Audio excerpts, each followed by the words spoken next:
Hello, how are you? I hope you're having the best evening. Welcome back to this channel. My name is Mandy Magnan. I'm an actress, writer, producer, director here in Toronto, a movie reviewer, pop culture, and a YouTube commentator for everything It Ends With Never. We're going to get right into it real quick, okay? Because we just got the letter in opposition from Jamey Heath about the birthing videos. I was just in the middle of editing my episode today, which I am going to be dropping later tonight, and it's really about all of these unsealed text messages that prove Blake Lively's case is fraudulent. It's a joke, it's a scam. The only person smearing was Stephanie Jones and Leslie Sloan to Justin Baldoni. That's in the next video, okay? It's juicy. I get a little sassy. You're going to want to hear it. But this just came in, so I want to get it to you. So here we go. I haven't read it yet. I just looked at it. Grab your emotional support lip gloss because you are in frame with Mandy Magnan.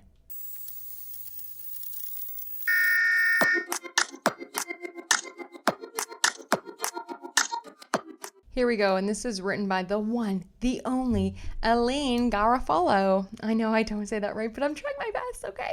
Plaintiff asked this court to impose draconian sanctions against defendant Jamey Heath pursuant to Federal Rule of Civil Procedure 37B2A for failing to provide video footage of his wife in labor and giving birth in violation of the court's August 27, 2025 order on Lively's omnibus motion to compel. Specifically, Lively seeks an order compelling Mr. Heath to produce all video footage depicting the birth video and precluding Mr. Heath from offering any evidence, including written or oral testimony, on the topic of this showing the birth video or any other portion thereof to Miss Lively. Lively does not come close to meeting Rule 37B's requirements for the severe sanctions she seeks. Let's read that one more time, okay? Lively does not come close to meeting Rule 37B's requirements for the severe sanctions she seeks. The two fatal flaws to Lively's motions are that she never requested this footage in discovery prior to the discovery cutoff, and there is no clear, unambiguous court order compelling production of the full birthing videos. The order directed the production only of the video requested in Lively's request for documents number 108, which sought documents concerning your allegation in paragraph 101 of the Wayfair Southern District, New York complaint that Lively falsely suggested that she was shown pornography or naked images of Heath's wife on set.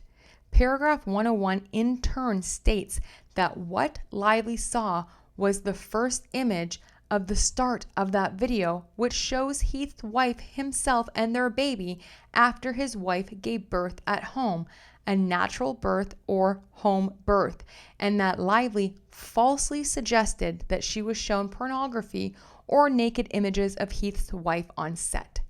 Naturally, a video including the newborn was taken after her birth.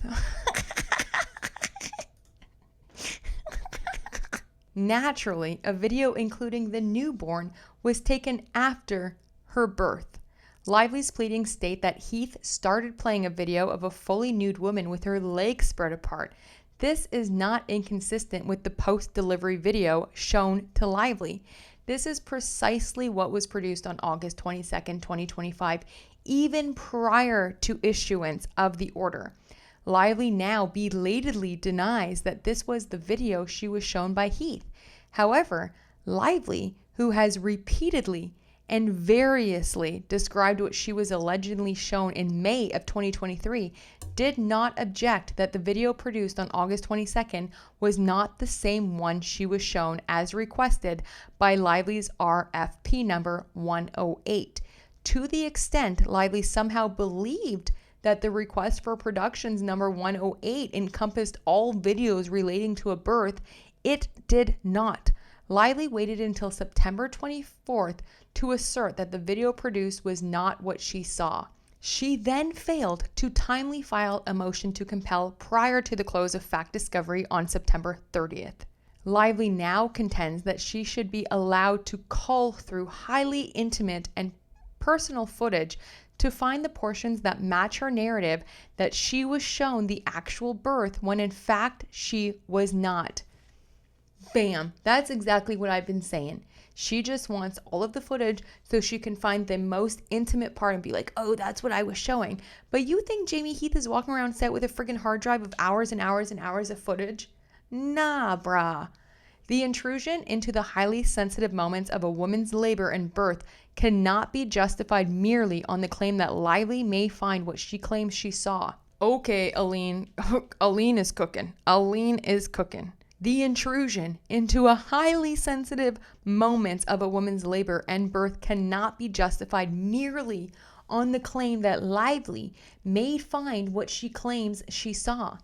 In short, Lively fails to show that she is entitled to sensitive private footage of Natasha Heath in labor and giving birth, particularly since Lively only requested in RFP number 108 the short video showing Heath, his wife, and their newborn baby immediately after the birth. Lively did not and does not seek clarity on the scope of the order, but has become her unfortunate habit in this case, asks this court to jump right to the most severe sanctions available.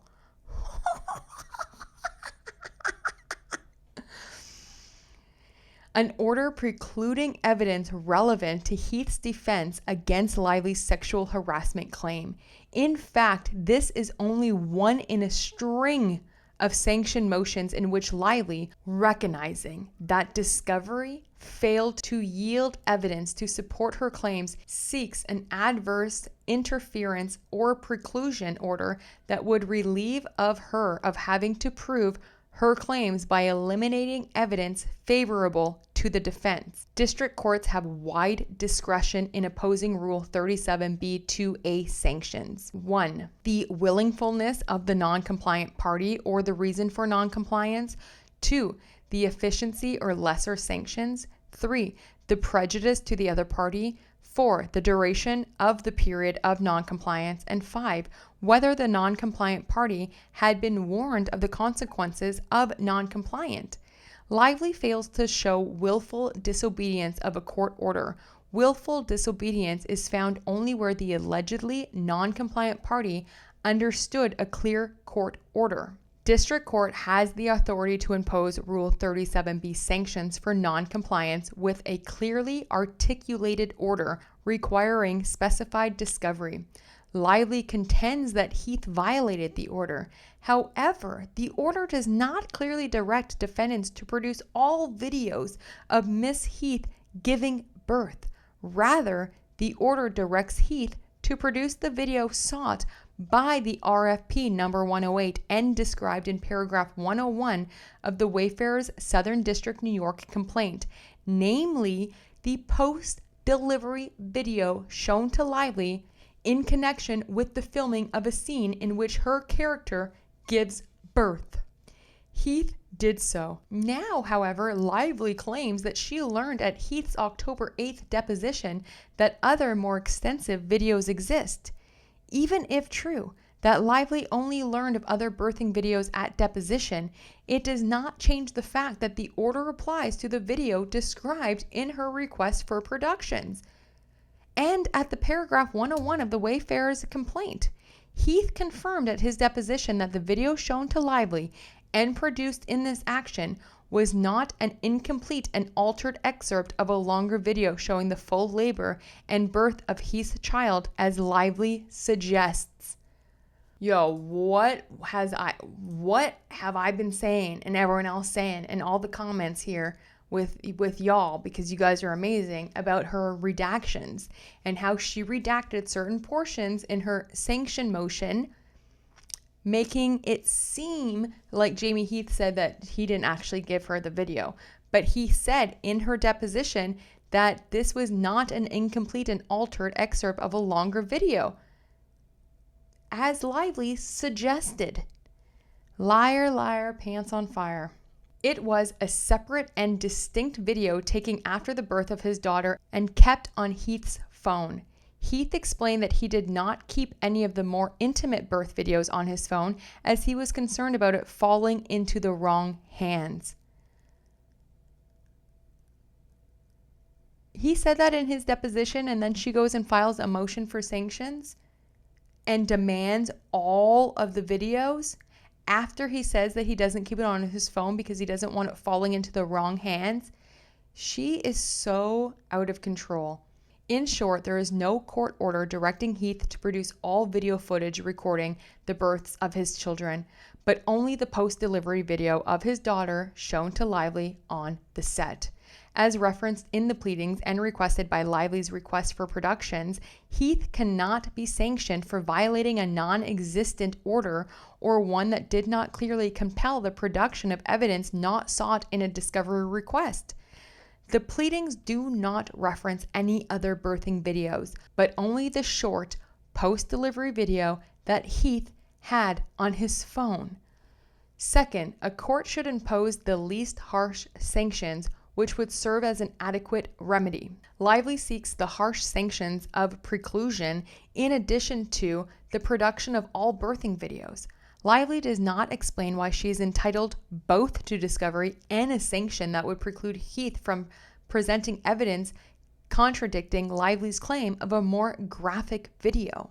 Nor does Lively establish the significant prejudice required for preclusion. The birthing videos have little, if any, relevance. Heath does not dispute that he showed Lively a post-delivery video showing his nude wife holding their newborn daughter. The question of precisely what she saw will not be resolved by producing of all birthing videos. A jury will decide this issue based on the credibility of the witnesses, not whatever Lively may cherry pick from multiple recordings. Let her cook. Let her cook. The only thing that Lively will accomplish is to intrude on a highly personal and intimate experience to the extreme distress of Natasha Heath. Third, the duration of the alleged non-compliance dictates denial of Lively's motion. District courts impose sanctions where discovery delays have persisted for months or involved repeated failures to comply with court orders. This motion is the first notice to the court of the alleged non-compliance. Thus, the duration of alleged non-compliance is insufficient for Rule 37B sanctions. Fourth, the court has not warned Heath of the consequences of non-compliance, specifically the failure to produce all footage relating to the birth of his daughter, and this is the first time this issue has been brought before the court. For the foregoing reasons, defendant Jamey Heath respectfully requests that the court enter an order denying Lively's motion in its entirety. Well, y'all, maybe I couldn't have said it better myself. You know what I'm saying? Oh my gosh. That's exactly what we've been saying all week, isn't it? But yeah, she put it down together. And I knew those redactions in her motion were trying to get people to think one thing, and really it was him admitting that there are other videos, but the video that she has not been altered. Dang, he's not walking around with hours and hours and hours of footage on his phone. And the fact that he told her in the deposition that he didn't carry it on his phone because he doesn't want it falling into the wrong hands, and now she's filing a motion demanding for all the footage, is absolutely disgusting. And another point, that she even has Natasha Heath as one of her witnesses to come forward in her initial disclosures that were filed on September 30th. You have to be kidding me. And this is supposed to be the girl's girl, the voice for women, huh? The women's champion. We hate women if we're not on Blake's team. She hates women. Look what she's trying to do right now.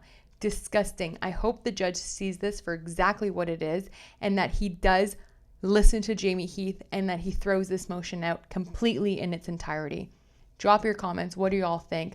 I'll see you in the next video. I'm in the middle of editing that one too. Okay, it's spicy. I love you so much. I'll talk to you soon.